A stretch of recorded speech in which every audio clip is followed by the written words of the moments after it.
Today we are going to discuss about the salt Satyagraha a case study. Okay, मतलब एक नज़दीक से salt सत्याग्रह क्या था, डांडी मार्च क्या था, उस पर एक नज़र. तो for several years after the non cooperation movement ended, Mahatma Gandhi focused on his social reforms work. Okay, तो क्या बता रहे हैं बेटा कि जहाँ पर जब इन्होंने नॉन कॉपरेशन मूवमेंट था वो फेल हो गया था, उस समय तो बहुत सारे लोग उनके साथ जुड़ गए थे. और वो जब उन्होंने देखा कि सक्सेसफुल नहीं हुआ तो वापस फिर से स्टूडेंट अपने मतलब कॉलेजेस में वापस चले गए. जो वर्कर्स थे जहाँ से ड्यूटी अपने वहाँ वापस चले गए, क्योंकि उसके बिना तो खाना पीना ऐसे तो चल नहीं सकता था. अब वो फेल हो गया है ना. तो अब क्या दिखा रहे हैं कि इतने दिनों तक गांधी जी ने ये 1924 22 23 इसके बाद से उन्होंने अपने आप को सोशल वर्क में मतलब अंगेज रखा. ठीक है, क्योंकि वो पॉलिटिकल के साथ में सोशल वर्कर थे. खादी चरखा और ये सब में ही ध्यान दिया. तो बाद में क्या किया, in 1928 however he began to thinks of reentering politics. That year there was an all India campaigning in opposition to the all white Simon Commission. ठीक है, एक साइमन कमीशन आया था. साइमन एक वही मतलब अंग्रेज है, उसकी अध्यक्षता में. तो जो रूल्स रेगुलेशन उसके वो पसंद नहीं आ रहे थे यहाँ पर लोगों को. ठीक है, क्योंकि जो कांग्रेस का अधिवेशन था उसमें कोई इंडियंस मतलब कोई भी शामिल नहीं था, सिर्फ इंग्लिश लोग ही थे. तो हिंदुस्तान के लिए अगर वो काम करते उसमें हिंदुस्तानी नहीं है तो उसका साइमन कमीशन गो बैक, इस तरह से विरोध चल रहा था. तो इस समय गांधी जी वापस फिर से कूद पड़े. ठीक है, पॉलिटिक्स में. In the end of December 1929, the Congress held its annual session in the city of Lahore. The meeting was significant for two things: the election of Jawaharlal Nehru as president, signifying the passing of the bottom of leadership to the younger generation. जो ये कांग्रेस के नेता थे उस समय, मतलब जवाहरलाल नेहरू को चुनने के लिए, क्योंकि वो युवा थे उस टाइम, यंग जनरेशन, तो उनको चुनने के लिए ये चीज़ें हुई. एक देन जब वो चुने गए तो उन्होंने पूर्ण स्वराज का डिक्लेरेशन किया कि अब मतलब जो डे है ना, आपको 26 जनवरी जो डेट है उसके बारे में इंपॉर्टेंट थिंग्स बताने वाली हूँ मैं यहाँ पर, क्योंकि वो आपकी हिस्ट्री में आगे भी आएगा, है ना. तो ऑन 26 जनवरी 1930 इंडिपेंडेंस डे, यानी कि पूर्ण स्वराज वाज मतलब उन्होंने डिस्कस किया कि पूर्ण स्वराज होगा, है ना, एक तरह से फॉर्म कर दिया.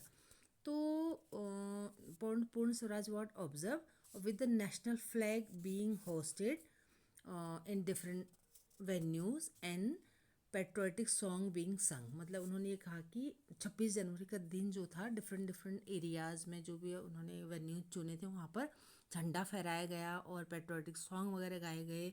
ठीक है, और उसको एक तरह से मतलब पूरी तरह से हमें आज़ादी चाहिए ऐसा मतलब एक दिन घोषित कर दिया. It would be good, he said, in the declaration of independence is made by whole village, whole cities, even if would be well if all the meeting were held at the identical minute in all the places. मतलब जो ये मतलब पूर्ण स्वराज का वो था, उन्होंने मतलब हर जगह स्वतंत्रता की जो उद्घोषणा करना बोलते हैं ना, हर गांव में, हर शहर में, हर जगह, मतलब एक तरह से मतलब ये गोष्ठियाँ संगोष्ठियाँ इस तरह से चीज़ें होने लगी. ठीक है, अब क्या हुआ बेटा,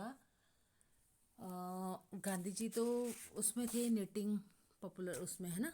तो उन्होंने क्या किया कि ही participants would take a pledge affirming that it was the inalienable right of the Indian people of any other people to have freedom and enjoy the fruits of their toil. मतलब क्या बोलने लगे कि जो जैसे कि जो हिंदू मुस्लिम सारे लोगों के लिए, है ना, तो इस तरह से मतलब अपने अपने कामों में लग जाओ, और अगर ये आज़ादी का वो मिल जाएगा तो सबके लिए बहुत अच्छा होगा. जैसे कि बहुत एक हम लोग मतलब बहुत कठिन आप कोई मतलब मेहनत का काम करते हो, उसके बाद जो हम लोगों को फल मिलता है उसका बहुत अच्छा होता है. तो वही मतलब कि इस तरह से अगर हम लोग स्वतंत्रता के लिए वर्क करेंगे तो वो जो हम लोगों को वो मिलेगा उसके बदले में वो बहुत अच्छा होगा. इस तरह से वो सबका ही राइट होगा, इस तरह से गांधी जी ने चीज़ें बोली, है ना. अब डांडी, अब उन्होंने क्या देखा बेटा, जो नॉन कॉपरेशन मूवमेंट है वो फेल हुआ, बहुत सारी चीज़ें हुई। तो अब उन्होंने मतलब एक ऐसा केस उनको चाहिए था जो कि एवरीडे लाइफ में हर इंसान उससे जुड़े, है ना, बड़े बड़े लोगों की जुड़ने से नहीं होगा। तो जो साल्ट सत्याग्रह था डांडी से लेकर, तो वो मतलब इन्होंने देखा कि वो तो एक तो उसके ऊपर टैक्स लगा दिया था इंग्लिश लोगों ने, ठीक है, और वो कि हर हर किसी की ज़रूरत होती थी। लोकल पीजन लोग भी जो उसको नमक को उबाल कर पानी को सुखा करके जो नमक बनाते थे वो यूज़ हो जाता था। अब उन्होंने उस पर भी टैक्स लगाते, तो यहाँ गांधी जी को एक केस और मिल गया। फिर उसको लेकर वो आगे चलना शुरू हुए।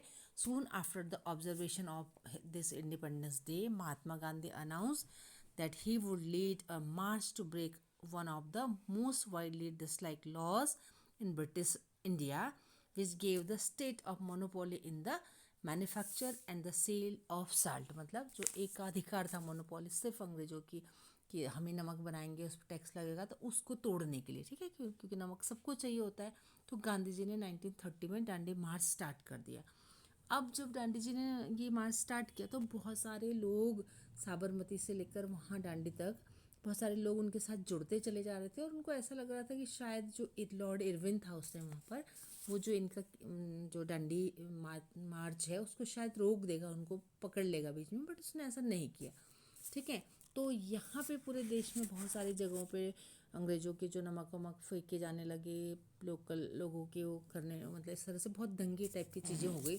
देन अगेन इन्होंने जो क्या नाम आपका सॉल्ट सत्याग्रह या फिर ये सब चीज़ों को भी कंप्लीट तो कर दिया, बट लॉर्ड इरविन के साथ में मिलकर फिर समझौता कर दिया उसके साथ में। उन्होंने बोला कि ठीक है, आपका नमक भी चले मतलब वो चलेगा, और इन जो ये हम लोग टैक्स लगा रहे जिस नमक पर वो भी चलने। तो इस तरह से जो लोग खुश हुए थे उनके साथ जुड़कर बाद में फिर नाराज़ हो गए कि लॉर्ड इरविन के साथ में उन्होंने क्यों समझौता किया, है ना। तो ये भी एक चीज़ हुई है। Then tomorrow we shall break the salt law, ये एक सोर्सेज है बेटा, इसको आप मतलब जब क्लास में हम लोग ऑनलाइन क्लास लेंगे उसको, तब वाई द साल्ट सत्याग्रह क्या ज़रूरी था, केस स्टडी थर्ड और सोर्सेज वन, ये दोनों हम लोग लाइव क्लास में करेंगे। ओके बेटा, हैव अ नाइस डे।